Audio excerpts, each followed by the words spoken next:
Hi guys, welcome back to the channel. Hope everyone is having a great day. So today I'm going to be doing some interior photography. So not really sort of real estate, but just doing like some interior stuff, which is pretty exciting. So this is a repeat booking. This is someone who's booked me for videos and photos before. This is a place called Hitchin House Day Nursery. I highly recommend you check them out if you're in the local area and need amazing childcare. So I'm going to be shooting some photos of their new upstairs area, which looks incredible. So I'm going to be going over what I do when I'm taking photos of like interiors, how like I set my camera settings up, and all the smaller details as well. So yeah, let's get shooting.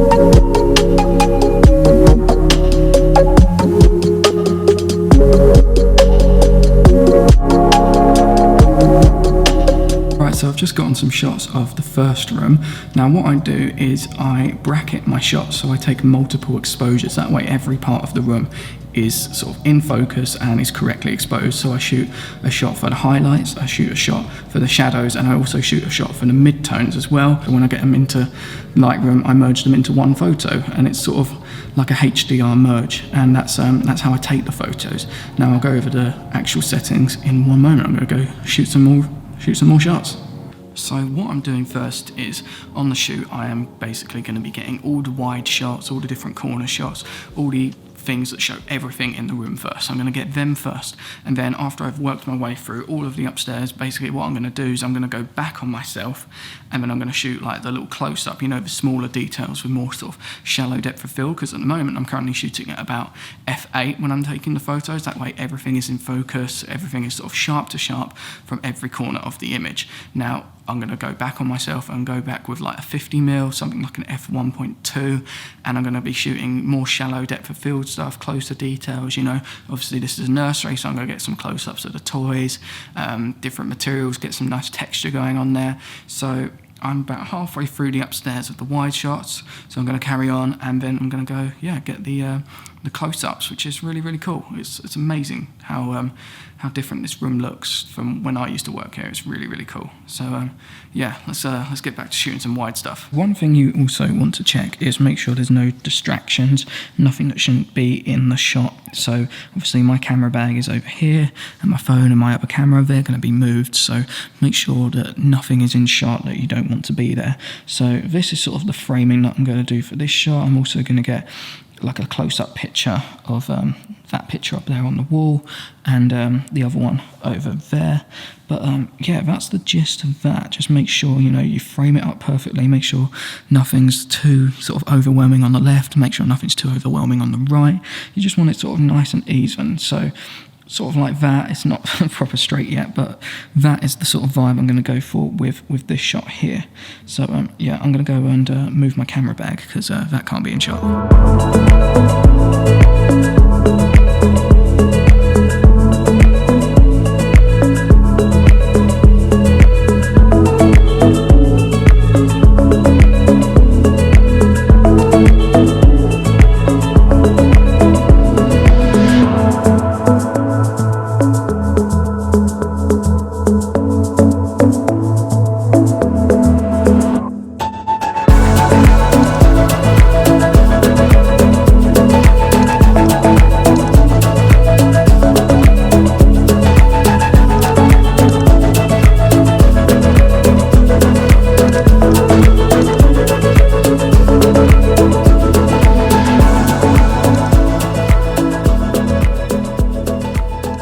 So you may have noticed that I'm using a tripod for this shoot. Now, on most photography shoots, I don't really use a tripod. I hate taking photos with a tripod, but with sort of real estate and interior photography, you're going to be wanting to use a tripod, especially if you're doing multiple exposures, because any sort of change to the shot, you won't be able to merge it, and there'll be like blur, and it just won't sync up properly. So if you're going to be doing this sort of photography, make sure you bring a tripod. Also, whenever I've taken my shot, and I use timer mode, so I say it's a 2-second timer, I do a couple of steps away, and then I don't step, because, you know, any interference, any movement, it could just throw the whole shot off.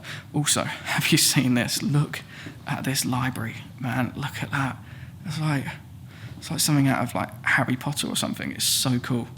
I'm going to be shooting photos of this next. So yeah, again, make sure you've got a tripod, because you're shooting indoors, you're going to be having very low light, and your shutter speed is going to be all the way down. So yeah, use a tripod. Let's carry on shooting.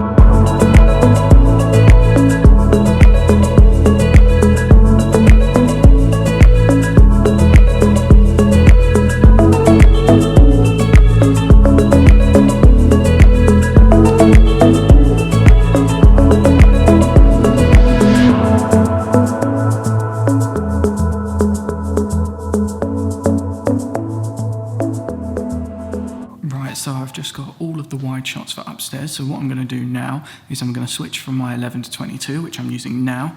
It's usually a bit wider than this, but there's 4K crop, and it's an APS-C sensor, so that's why I'm using 11 to 22. Now I'm going to switch over to my 50mm, my 50 1.2, so I can get the closer up shots, maybe some smaller like macro shots, you know, capture the fine details of the room. So let's switch over to the 50mm, and I can do this handheld as well, which is nice. So yeah, let's switch over.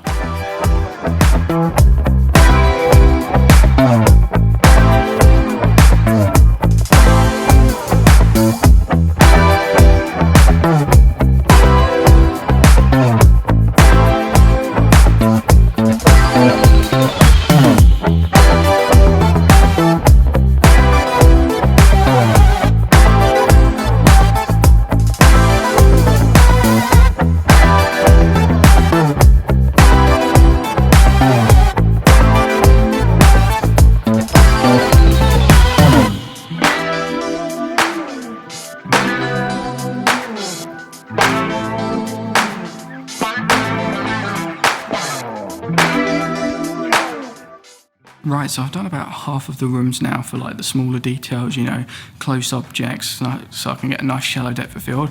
I've actually got a couple of objects, specific ones that I need to shoot. So what I'm going to do, there's a big massive sort of skylight down there, so whilst we've still got light, I'm going to lay the objects on this wooden table and get some shots of that, because yeah, it's nice light and it means I don't have to punch the ISO up too much, so I'm going to go get those.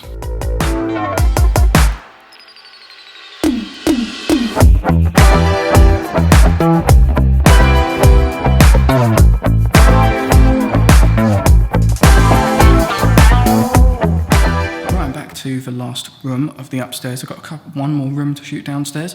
This is really weird. Look at this. It's like a never-ending mirror. Do you remember that weird ass scene in Last Jedi where Rey touches that thing and there's like multiple versions of her trying to find out who her mum is? It reminds me of that when she was like clicking her fingers and stuff. It's a bit weird, but it's cool. It's a really cool little gymnasium area, isn't it? It's pretty sick. So yeah, there's not really too much small stuff I can really shoot in this one, so I might just get some shots of these sort of little workout bench things, and then I'm going to head downstairs and get wide and close-up shots of that one. So yeah, nearly done. Right, upstairs is done. Time to head downstairs to get the last few shots of today's shoot. I'm actually back here tomorrow doing an actual video shoot for them, so maybe I'll put a little bit of that into it. We'll see. But yeah, time to head downstairs. Right, so I'm on to the last room of the day. I'll probably look really weird because there's not much light. But yeah, so the last room of the day. Also, I forgot to mention, when it comes to positioning, so framing up for this kind of thing, like real estate kind of stuff, I'd usually go like chest height. I'm ducking a bit at the moment, I'm on a tripod, but I'd usually go like chest height. But because we're at a nursery, I'm doing a lot lower, because obviously this is aimed for sort of children and parents and the audience who want to see these photos, want to see it from like a child's perspective. So yeah, I do it sort of at a lower level, sort of like the child might see it. So yeah, last room, and then we're done. Right, so that is the shoot done. I've just finished doing all the inside and outside shots. I'm actually back tomorrow doing mainly video work, so filming all the rooms, filming the children, actually playing in the room for the first time.